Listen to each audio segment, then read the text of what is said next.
কোন রকম যদি একটু ছেলেদেরকে নামাজি বানাইতে পারেন, আলেম ওলামা বানাইতে পারেন, দোয়া খায়ের করবে। কিন্তু যদি তা বানাইতে না পারেন, দোয়া খায়েরও কি পারবে না। আমার এলাকার মধ্যে এক ব্যক্তি খুব আফসোস করতে আমাদেরকে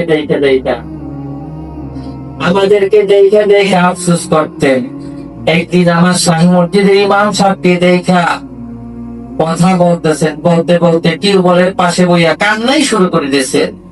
আমারে আল্লাহ তাআলা এই কয়টা সন্তান দিল, জমি জমা পয়সা কিনে মাইয়া পড়াশোনা করাইলাম, অফিসার হইল, টাকা হইল, সম্পদ হইল, মরিয়া গেলে যে একটু দোয়া করবে, আমি আমার কপালে তা হইল না। আমার বাবার নাম লয় নাজি, ওরকম শিক্ষা দীক্ষা চালু ছিল না, কিন্তু ছেলে পাঞ্জা কইরা গেছে। আমরা তাকাই আফসোস করি, তাদেরকে আল্লাহ তাআলা এমন নসিব বরন্ত করলো যে সরকার জারিয়া হিসেবে কাজ চলতেই আছে। এই জন্য ছেলে মেয়ে নাতিদেরকে আলেম বানাইবেন। রাজি আছি সরকার জারিয়া দোয়া পাইতে থুয়ে যাইবে, দোয়ার কাজ করিয়ে থুয়ে যাইবেন, এমনি হয় না। মসজিদের সামনে সম্পর্ক রাখবেন, কিসের সাথে? মসজিদের সাথে, মাদ্রাসার সাথে সম্পর্ক রাখবেন, আলেম ওলামাদের সাথে সম্পর্ক রাখবেন। কারণ হলো ওইটা কিন্তু পরকালে একটু উপকারে আসবে, কবরের মধ্যে উপকার আসবে।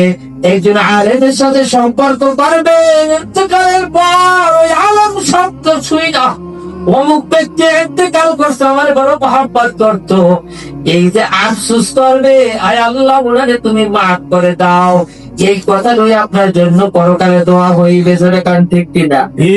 এই মসজিদের জন্য দান সৎকার করবেন, ওই টাকাটা একটা সিমেন্ট, একটা টাকা 500 টাকা, 1000 টাকার যতদিন মসজিদ থাকবে আপনার কবরের মধ্যে, আপনার পূর্বপুরুষদের কবরের মধ্যে যাইতে থাকবে। জোরে কান ঠিক কিনা? মাদ্রাসায় একখানা চাল দিবেন, যাইতে থাকবে, কি থাকবে? যাইতে।